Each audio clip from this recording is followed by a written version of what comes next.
You've got 30 days to move your livestock, or we'll have you forcibly removed. That's what she said, standing right there on the porch my grandfather built, the same porch where I learned to tie my boots and fix a fence line, as if she owned the ground beneath her feet. This is how it starts, every good Texas land war, with a clipboard, an overconfident outsider, and the worst perfume you've ever had the misfortune to smell. Karen Whitfield, bless her heart, with hair stiff enough to survive a tornado and the kind of vanilla musk that could put down a grown man at 50 paces.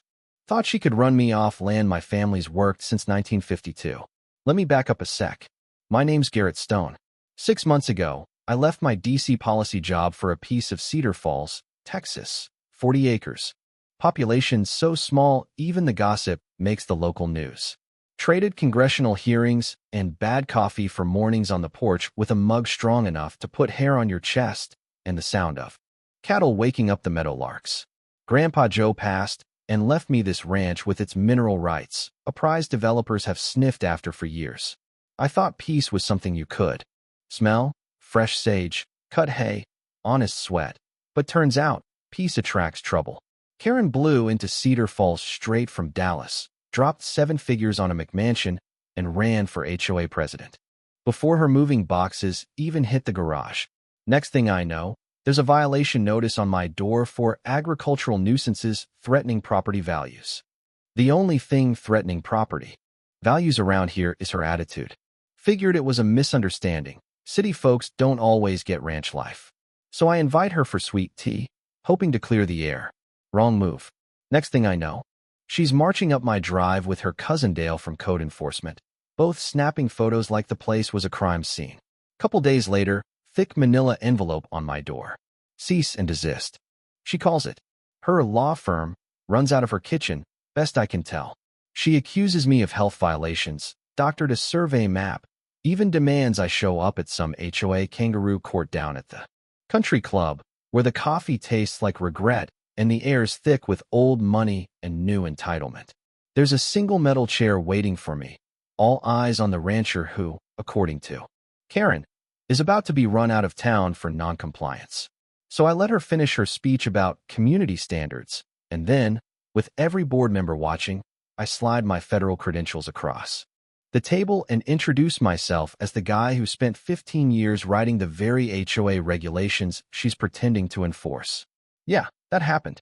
Suddenly Karen's all flustered, board members, looking at their shoes, and sweet Beverly Chun, local school teacher, raising her hand like a third grader, asking if maybe, just maybe, Karen hasn't been entirely honest about who has authority around here.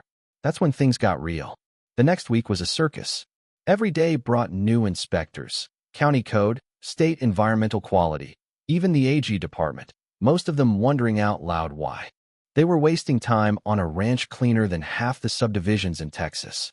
Turns out, Karen was flooding every agency she could think of with anonymous complaints, trying to bury me in paperwork and fees, hoping I'd just sell out and leave. Old trick, seen it before in DC. But she wasn't ready for Beverly to show up at my place, shaking like a leaf and dumping a pile of emails, texts, and bank records on my kitchen table. Inside info, Karen's been working with the developer from day one, promised a fat finder's fee if she can push me off my land. The twist? That same paperwork revealed the Whispering Oaks HOA was never even legally formed. No state filings, no recorded covenants, nothing. Their authority had all the legal weight of a lemonade stand.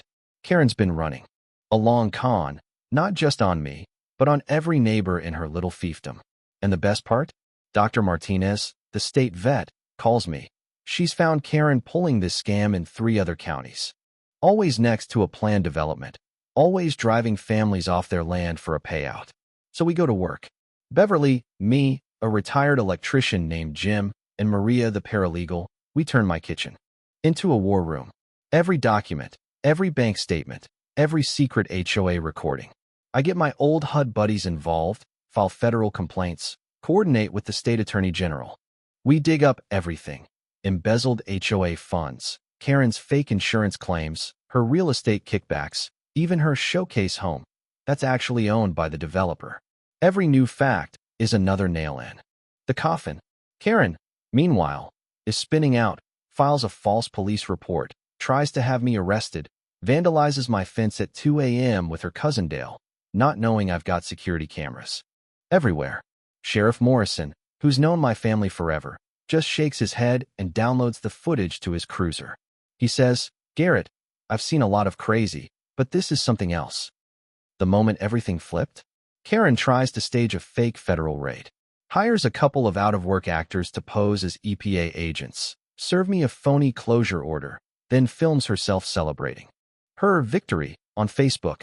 The real federal agents, who'd been monitoring her after my Friday phone call, were practically taking notes on how not to impersonate law enforcement. It all came crashing down at the community center, Karen's last stand, a packed house, local press, and half the town watching as Beverly stands up and starts asking about the missing money. Karen melts down, blames everyone but herself, but then I stand and click to a slide loaded with all the evidence. Every scam, every crime, broadcast for the world to see. FBI agents step out of the crowd, slap on the cuffs, and read her rights as neighbors gasp and realize what she's done. The fallout? Karen Whitfield, 15 to 20 years in federal prison. Her developer friends bankrupt. HOA dissolved. Money returned to every family she targeted.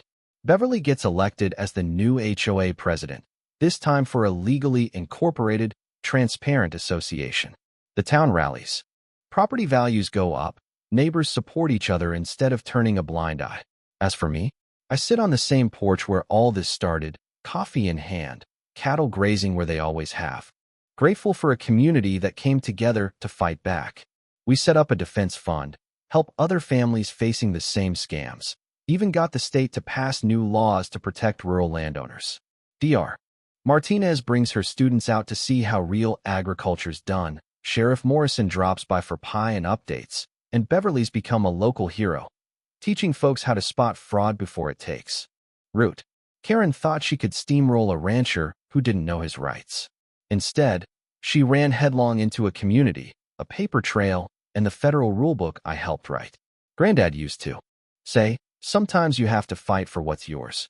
But if you know the rules, the fight usually goes your way. He was right.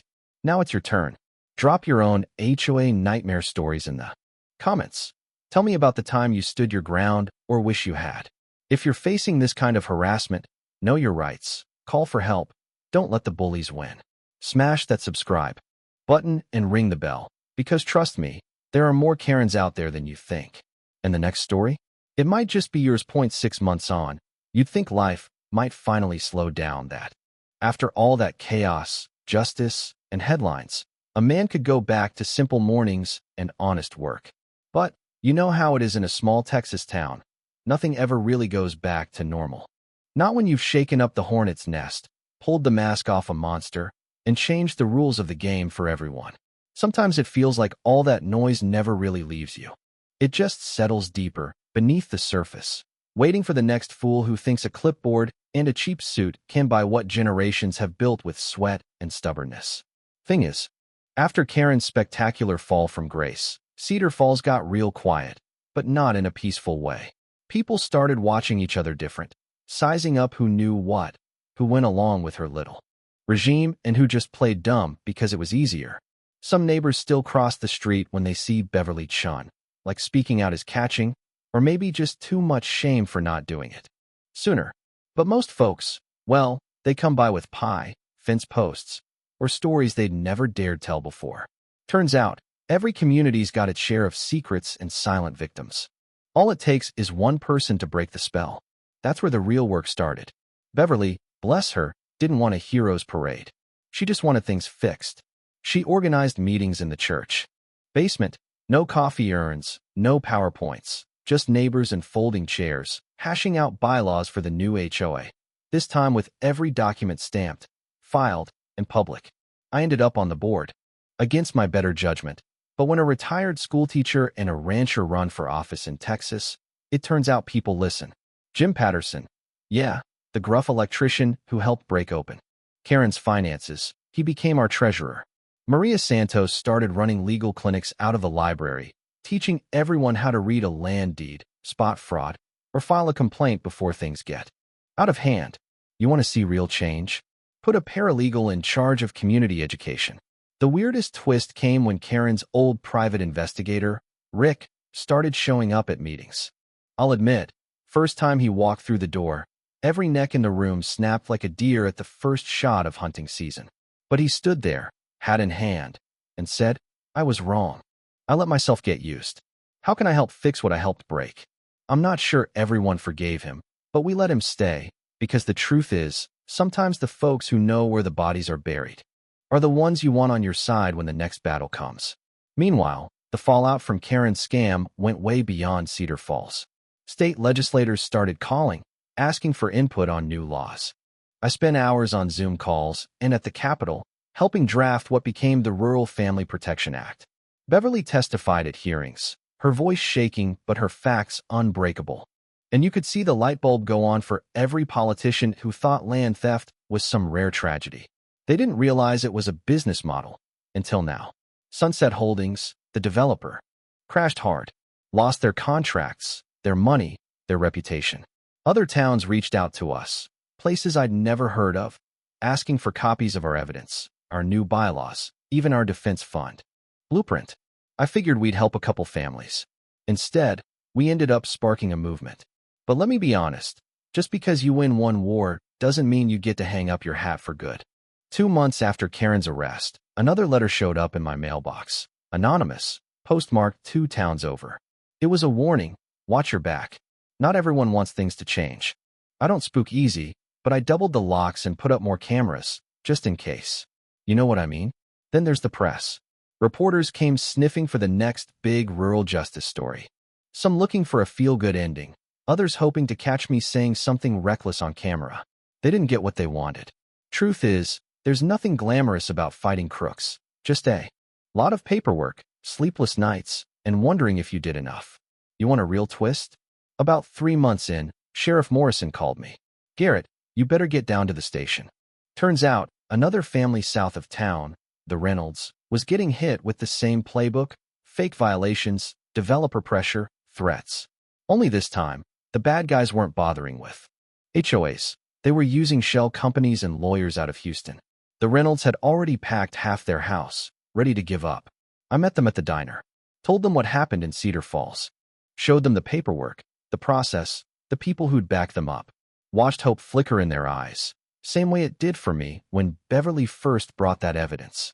1 fight turns into 10, 10 into 100. That's how real change works. By summer, our defense foundation had helped a dozen families, sometimes with lawyers, sometimes just a warning letter on official letterhead, which, turns out, gets results fast if you know how to word it right. Maria started teaching online workshops, Jim's son built a website, Beverly started fielding calls from people all over Texas and Oklahoma. It snowballed. For every Karen out there, we found 5 good folks willing to push back, as long as they knew they weren't alone. Now, not every ending ties up in a neat little bow. Some people left Cedar Falls, too bruised to stay. A couple board members tried to rewrite history, pretend they were always on the right side. You see that everywhere. But most of us, well, we learned. You don't wait for the next Karen. You set your boundaries, teach your kids the law, keep your paperwork sharp and your neighbors close. And you never, ever underestimate a small town community that decides it's had enough. So, if you're out there watching this, thinking your own fight is hopeless, don't give up. Reach out. Tell your story in the comments. Share what worked. What didn't. There's power in knowing you're not the only one who's been run down by a bully with a badge or a developer with a checkbook. And if you're listening on the other side, yeah, I mean you. The next Karen or Sunset Holdings waiting in the wings. Just remember, we learned how to fight. We've got friends in high places, cameras on every gate, and neighbors who finally know what's worth protecting. If you made it this far, drop a like, share your own neighborhood war stories, and hit subscribe. Because, trust me, this isn't the last time a bully comes knocking in Texas. And next time, maybe the story will be about you. Until then, keep your boots muddy, your coffee strong, and your paperwork in order. You never know who'll show up on your porch with a clipboard and a bad attitude. But now you know, when good people stand together, no scam lasts forever.